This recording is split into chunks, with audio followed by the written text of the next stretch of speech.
Hello, everybody. This is Terence's take for the week of January 21st, 2019. The Super Bowl. LA Rams. Yeah, you know who's Sean McVay of the LA Rams from Miami of Ohio. He's their coach. And he's going against the New England Patriots. You know all about them. Bill Belichick, Tom Brady, all those people. Anyway, the Super Bowl is here in Atlanta next week. And something very interesting about having a Super Bowl in Atlanta. Listen to this. The gridlock is breaking tonight after something that is not supposed to happen did. In an area called the Sun Belt in a city known as Hotlanta, ice caused a meltdown.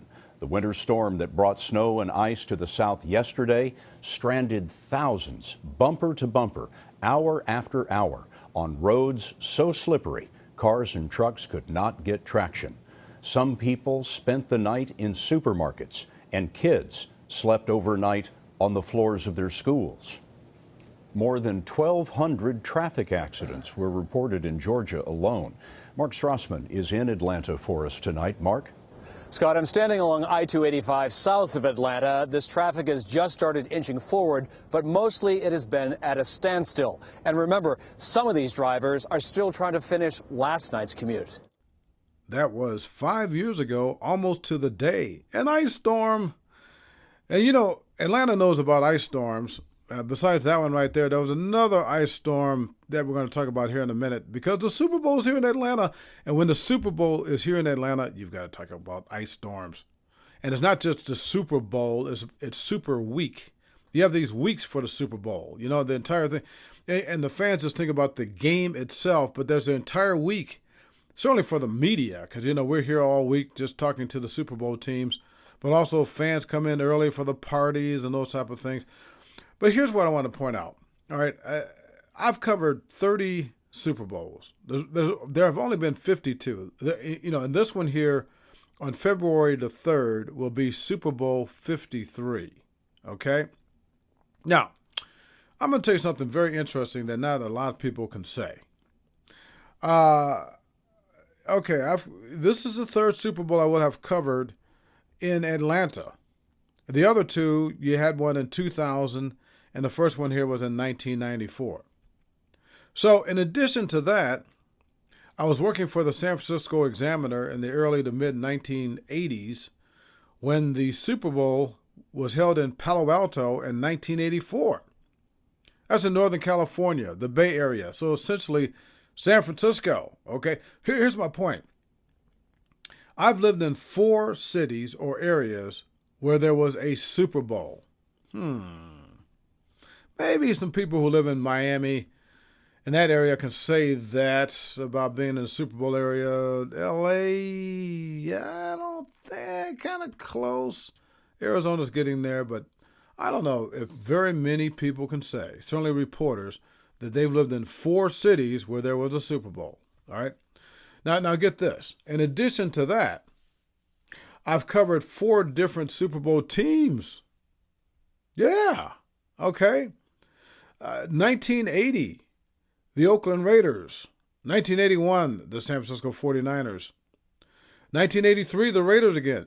Okay, not only were these Super Bowl teams, they were Super Bowl winning teams.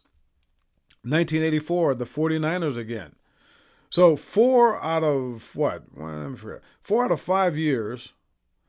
And as a matter of fact, 4 out of the 5 years I was in San Francisco working for the Examiner, either the Raiders or the 49ers won the Super Bowl. And then I'm working at the Atlanta Journal-Constitution now, you know, and later, I should say. And while working for the Atlanta Journal-Constitution, the Atlanta Falcons went to the Super Bowl in 1998, and then they went back again in 2016. So if my math is correct, that's 10 times that I was at ground zero for the Super Bowl, either covering a team or being in a city where the Super Bowl is being held. And if my math is still correct, that's almost 20% of the Super Bowls. 20% of the Super Bowls, I was involved with a team or a city that has something that really big to do with that. And here's the thing. All 10 of those cases were unique in some sort of bizarre, strange way. And I'll start with 1980. That was the first year I covered the National Football League. And again, I worked for the San Francisco Examiner back then. 1980, my first year, I'm covering the Oakland Raiders, and guess what? They go to the Super Bowl. And get this, there was all kind of mess going around that team, all right? Yeah, and they got up to this horrible start, and then the starting quarterback, Dan Pastorini, broke his leg, and the crowd cheered at the Oakland Coliseum because he broke his leg, and then they put in Jim Plunkett, and Jim Plunkett just kept winning and winning and winning, all right? Oh, and there was something else going on about that team. They were on the verge of leaving Oakland to go to Los Angeles. So they were at war with the National Football League, who wanted them to stay in Oakland. You know, legendary commissioner back then was Pete Rozelle. He could not stand Al Davis. Al Davis was the owner of the Raiders.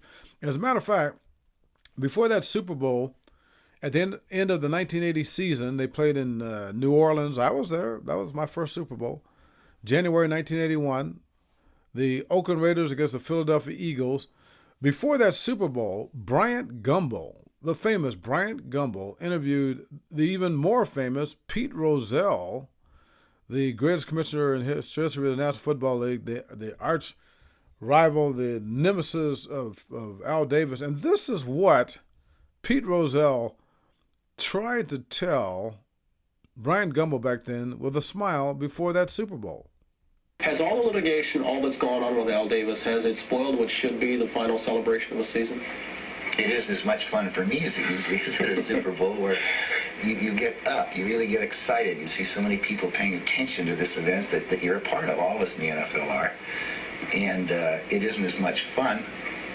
Do you like Al Davis?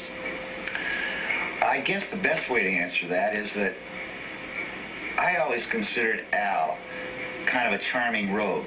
Frankly, I enjoyed being in his company. I'd say charming rogue. Charming rogue. Hilarious. Oh, and by the way, the Raiders won 27-10 over the Eagles, and I predicted it. I told you about that before, and videos and podcasts. There was a pool. There was a pool for the media before that game, my first Super Bowl, and the great Paul Zimmerman was running it. And I picked 27-10, and it was 27-10, and I was able to pay my rent in San Francisco for about a year after that. And whenever the great Paul Zimmerman would see me, and he recently died, he would call me 27-10. Hey, 27-10! I love that. 1981, the 49ers, they get hot, and they keep going. Bill Walsh, Joe Montana, that crowd. They go on to Detroit for the Super Bowl, and the memorable thing about that to me was seeing Bill Walsh, okay, the 49ers coach, the Mr. Distinguished, everything proper Bill Walsh, dressed in a bell captain's outfit at the Detroit hotel, greeting his players and taking their bags.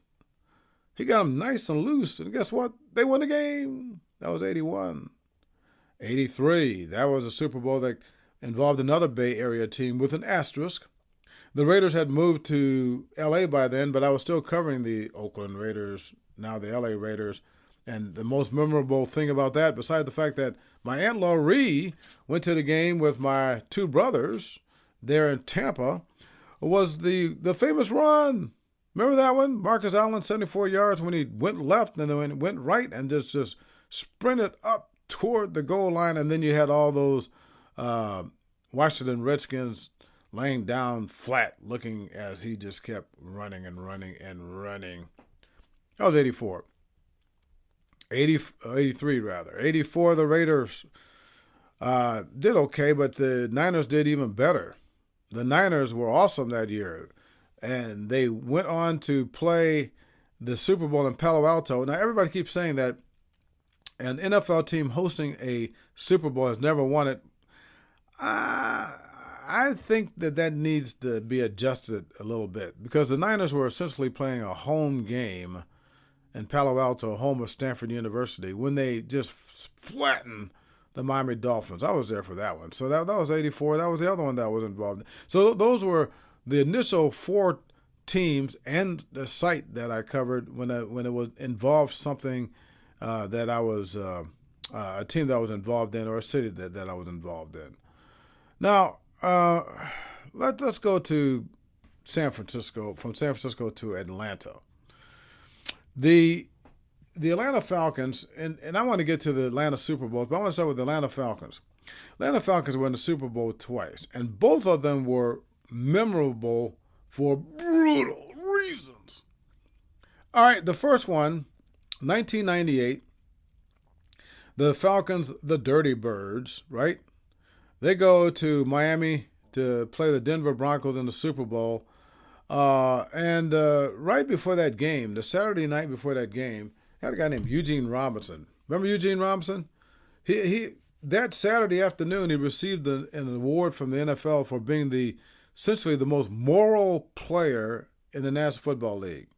Outstanding person.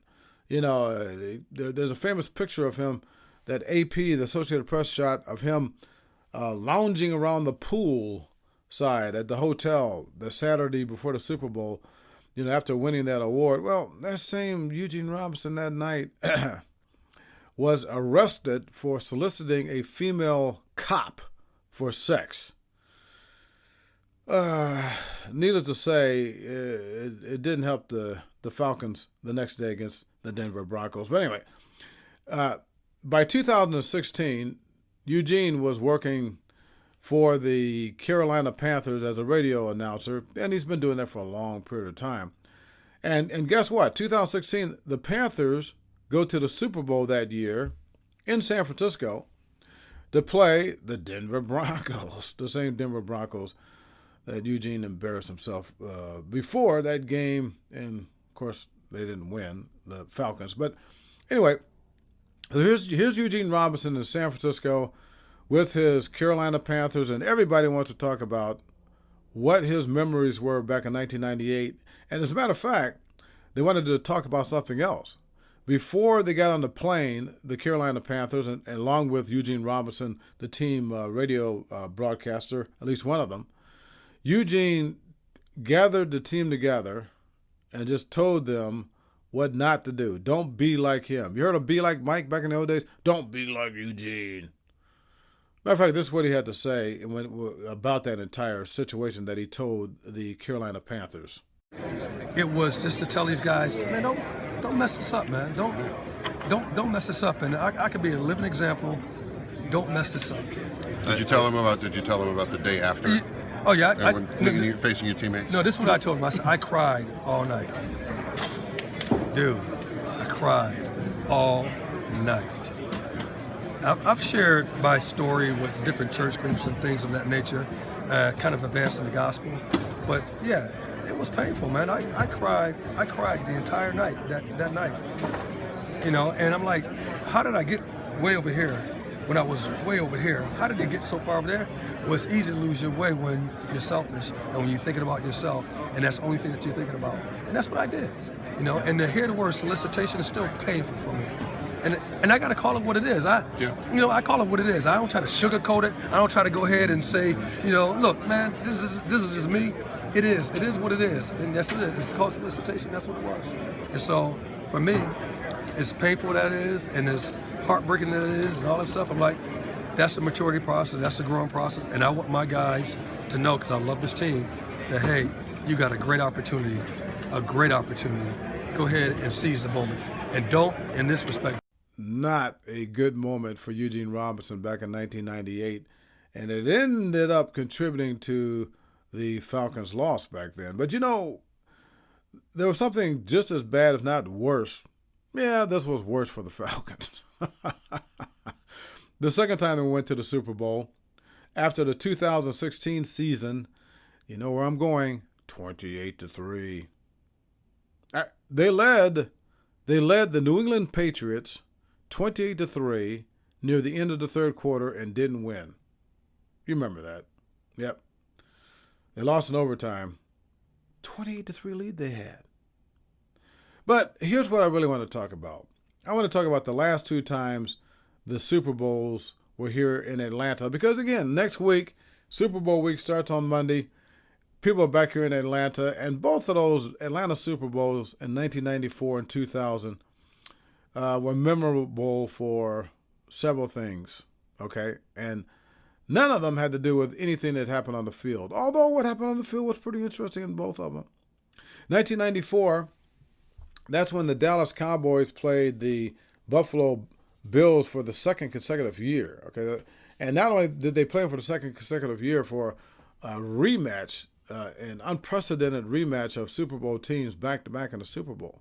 Not only did that take place, the Cowboys won for the second straight year to continue their mini dynasty there with the triplets and all that sort of thing. But, you know, there was more going on than just that.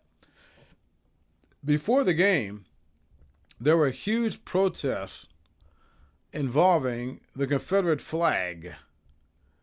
Yeah, we're talking about 1994, and Georgia was still flying the Confederate flag.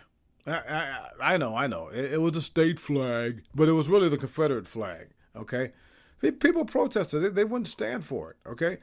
And a lot of folks were upset, and rightfully so, that the NFL, the same NFL that pulled the Super Bowl out of Arizona 3 years before because Arizona would not pass legislation to, like everybody else, to celebrate Dr. King Day as a national holiday. They said, oh, okay, well, we're not going to let you have the Super Bowl then. But that same NFL had no problem, really, with Georgia flying the Confederate flag. It was a big stink. All right, that was a mini compromise, if you call it a compromise. The Georgia Dome people, that's when they played in the Georgia Dome. They're in Mercedes-Benz Stadium this time.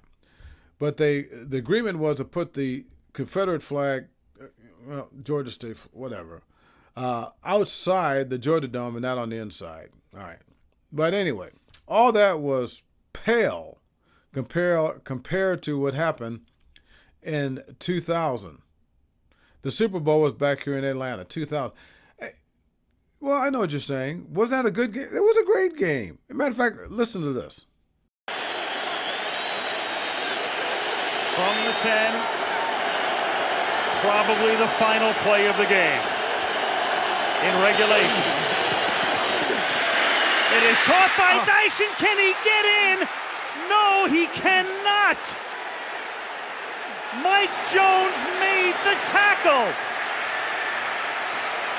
And the Rams have won the Super Bowl. Goal line. The game is over. The game is over. Now every Super Bowl should have an ending such as this. Down on the 1 yard line, a terrific play call, trying to give Dyson an opportunity to break a tackle. Mike Jones, the linebacker. You don't hear a lot about him. He is the guy that is able to take Dyson down before he can get to the goal line. And that's why you're seeing this scene in celebration of the St. Louis Rams winning the National Football League championship. Yeah, back then the Rams were in a Super Bowl game, but it wasn't the Rams, the LA Rams, it was the St. Louis Rams. They won in the last second, as you just heard there, over the Tennessee Titans, who just came literally inches away from winning that game. That should have been the story right there, right? But it wasn't. The bigger story for that Super Bowl was Ray Lewis, who didn't even play in the game. You know, the Baltimore Ravens star. You know, he was at a Super Bowl party, and, you know, between him and his boys, somehow, you know, they're in a nightclub down in Buckhead, you know, the fancy place, the nightclub area here in Atlanta, and two people get killed after a fight involving Ray and his boys. They got stabbed to death, two people. All right? Ray Lewis was wearing a white suit that day, and they still haven't found the white suit. But anyway, Ray Lewis he pleaded guilty, not of the murders, not of the double murders. He pleaded guilty of obstruction of justice. Interesting. Okay, but the bigger story, if there is such a bigger story when it comes to murder, which is always bad, but the bigger story nationally that people talked about forever, and they're still talking about it, was involving what we started out with at the top of the broadcast. It was this But not, no, well, wait a minute. What we talked about at the top of the broadcast, of the podcast, was an ice storm in 2014. Let's just go back to 2000. Yeah, you know where I'm going? Another ice storm. Listen to this.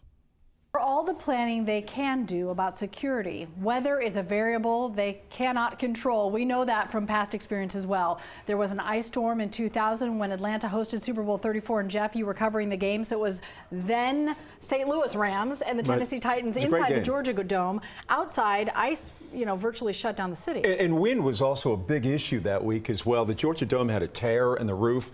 I mean, it was very hard to get out of your home. If you lived in suburbia, trying to get into downtown Atlanta back in 2000 was very difficult. Nobody ever talks about the Super Bowl from 1994, where we did a very good job. The weather was pretty good for that game. I remember most about that one was a friend called me and said O.J. Simpson and his wife are at Pano and Paul's off West Paces Ferry. Wow. But those years later, in 2000, that's the scene we remember. The cold, the ice, the inability of really getting out of the hotel, and then the Ray Lewis situation, which happened in Buckhead. He was staying at the Georgian Terrace, and that overshadowed everything that happened, including the game. It changed everything that we know about Buckhead. Buckhead is a completely different district now, different area, than it was prior to that Super Bowl. I mean, Atlanta's a very different place all these years later. And certainly Arthur Blank and the Atlanta Falcons are a different organization. He's at the forefront with this new stadium. He has a personal investment in it, and you can feel it. We hope the weather will be just as different as all the other things. Well, we can't control that. Right. Actually, they were reflecting on the ice storm of January of 2000. And everybody here is on pins and needles because, it's not, again, Super Sunday only, it's Super Bowl week, which, again, begins on Monday. And guess what? I was outside and I saw some snowflakes. Just saying. I will see you next week for the middle of Super Bowl week and a lot of good stuff. There are a lot of interesting people in town. And let's just hope that of all the interesting people and all the interesting things that will be in town next week, that none of them will involve ice.